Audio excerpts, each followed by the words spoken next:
founded on slavery, the United States still has a startling record of forced labor across the nation nowadays.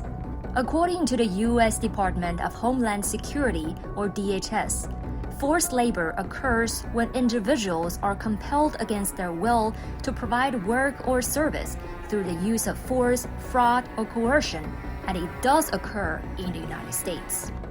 Forced labor is common especially in prisons throughout the country, since penal labor is explicitly allowed by the 13th Amendment to the U.S. Constitution.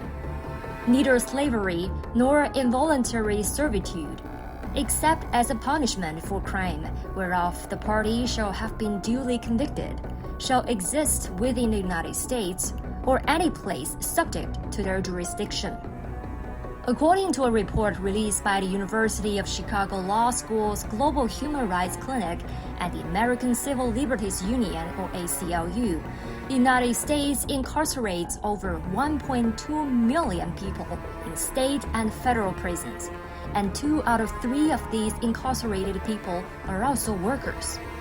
The report says those prison laborers are under the complete control of their employers and have been stripped of even the most minimal protections against labor exploitation and abuse.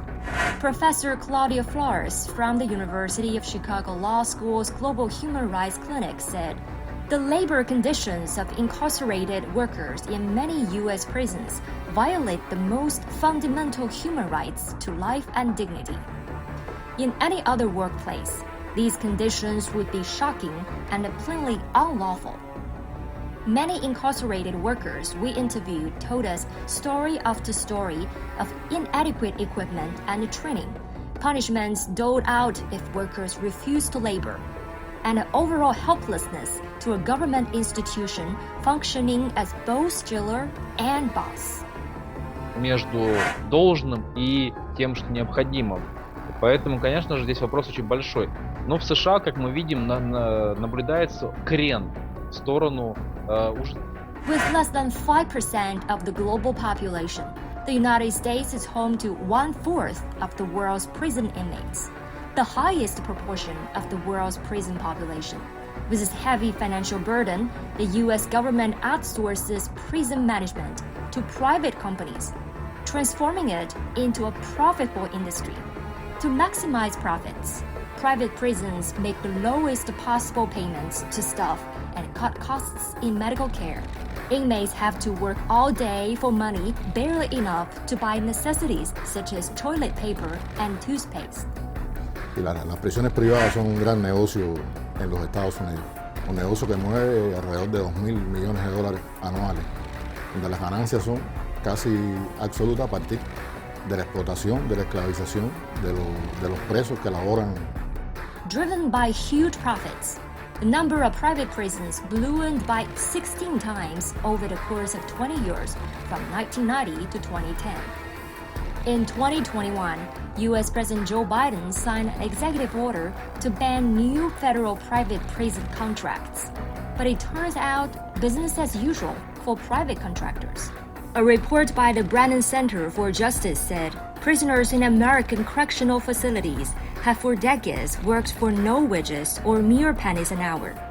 The COVID-19 pandemic has made things worse, with more than a dozen states relying on this captive labor force to produce hand sanitizers, toilet paper, and other personal protective equipment at an extremely low cost.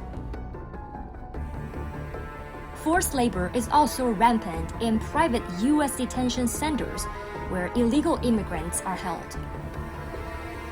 Finalizando, la inmigración en los Estados Unidos facilita un flujo constante de mano de obra barata hacia esas prisiones, que mucha de esa gente cae en una especie de limbo legal porque están presos sin haber sido sometidos a juicio, sin que lo ampare ninguna ley, y por lo tanto pueden estar cumpliendo prisión por el tiempo que estima conveniente. Хотя во всех международной арене, да, мы знаем, что США обычно позиционирует себя как страна, в которой соблюдаются права человека, и это является абсолютной высшей ценностью. Но на практике вот мы можем видеть. The U.S. government has turned a blind eye to the prevalence of forced labor. The website of the University of Denver disclosed that there are currently at least 500,000 people living under modern slavery and forced labor in the United States. When wildfires raged in California, many inmates were sent to the front lines, risking their lives as firefighters for a pittance. Inmates in some women's jails in the United States have been forced to work up to 12 hours a day to make masks amid the coronavirus pandemic, without a mask on their own face. A female prisoner infected with COVID-19 said it was like a slave factory. Even children may fall victim to forced labor. Under the U.S. Fair Labor Standards Act, or FLSA, children above age 12 can legally work unlimited hours on farms of any size with parental permission under some conditions. Official data showed in 2019 alone, U.S. law enforcement officers found more than 800 cases of child labor in violation of the FLSA. Between 2003 and 2016, more than half of U.S. child deaths in the workplace occurred in agricultural-related accidents. There are approximately 500,000 child farm workers in the United States, but they cannot push for reform on their own because they are not entitled to vote. Thus, their affliction endures. The United States has so far still refused to assume its due responsibility to eliminate forced labor within its borders. It still has not ratified the Forced Labor Convention 1930, the United Nations Convention on the Rights of the Child, and the Convention on the Elimination of All Forms of Discrimination Against Women. Nearly 100,000 people are smuggled into the United States for forced labor every year. As U.S. historians Sven Beckert and Seth Rockman wrote, American slavery is necessarily imprinted on the DNA of American capitalism.